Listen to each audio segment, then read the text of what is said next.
Hello, what is up, you guys? This is me, HO Scale Reading Railroad Hobbyist here.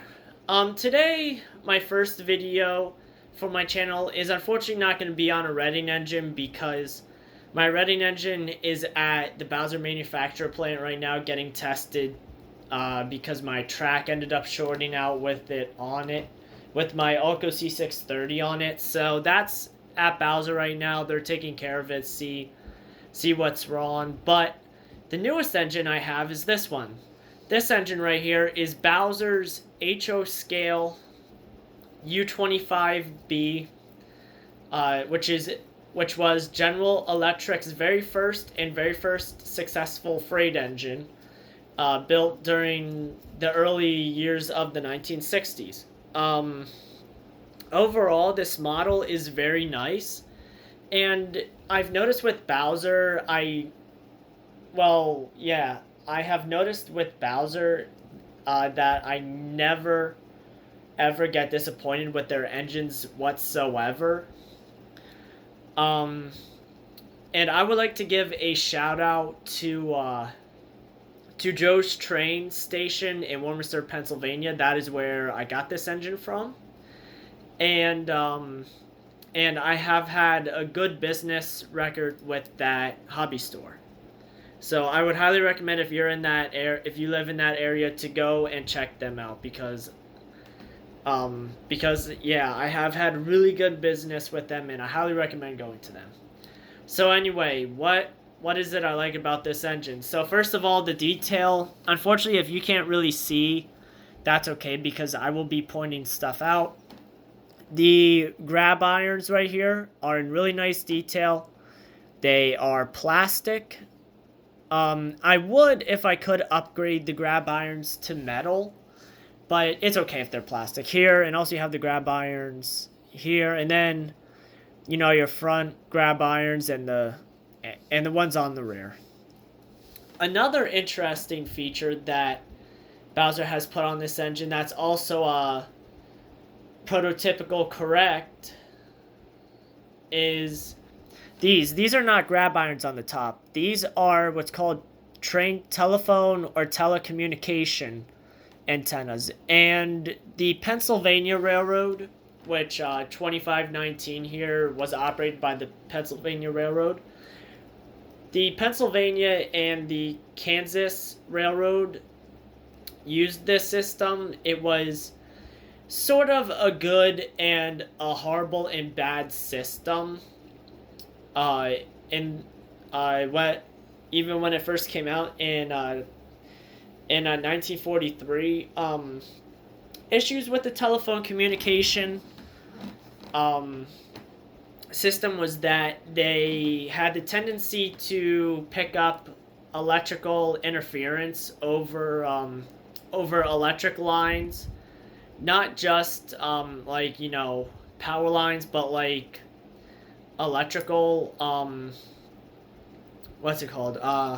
electric lines used for operating electric motor driven engines.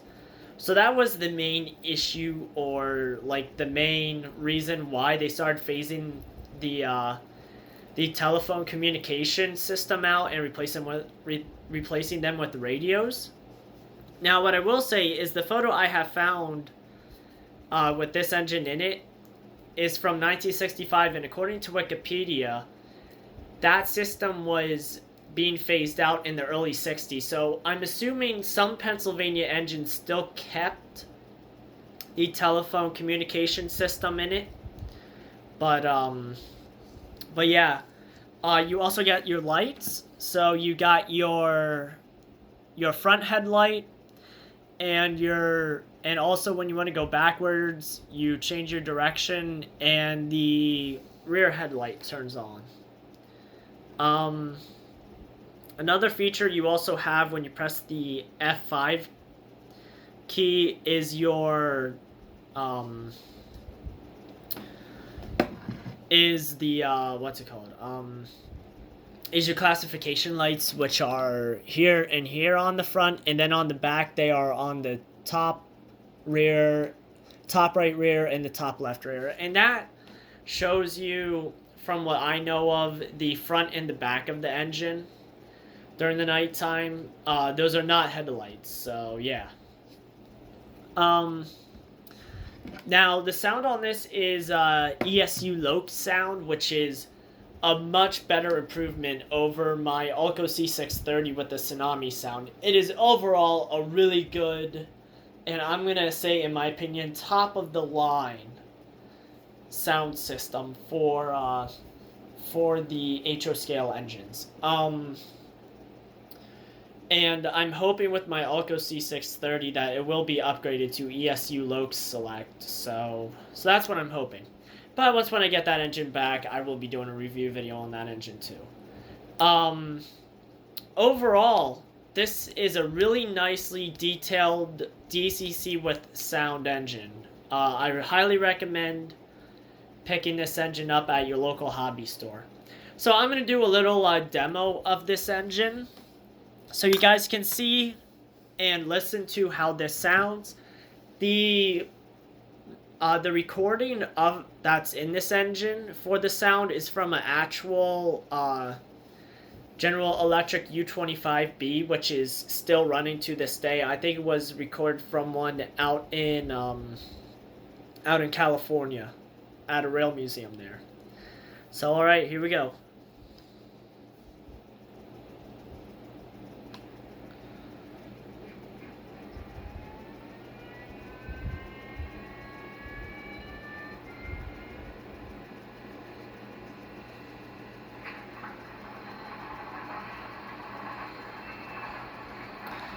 Also, I forgot to mention the prime mover in this is a 16-cylinder diesel, which is still used in the Norfolk Southern, Union Pacific, and CSX GE engines you see running these days.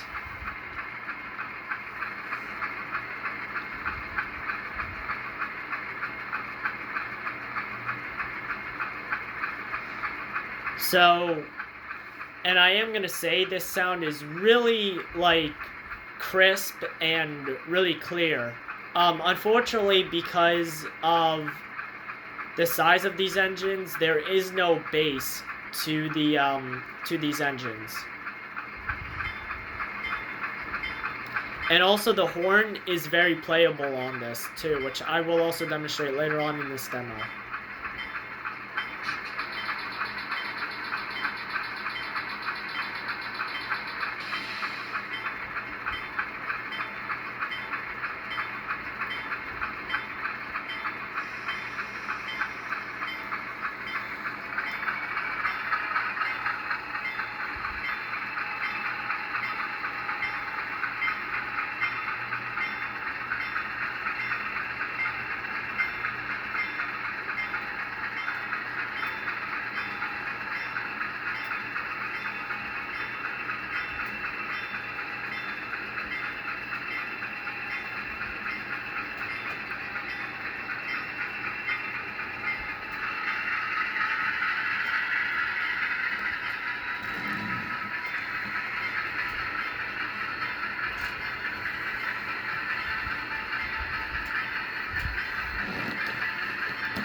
Alright, so that is it for the demonstration of my Bowser HO Scale U25B road switcher.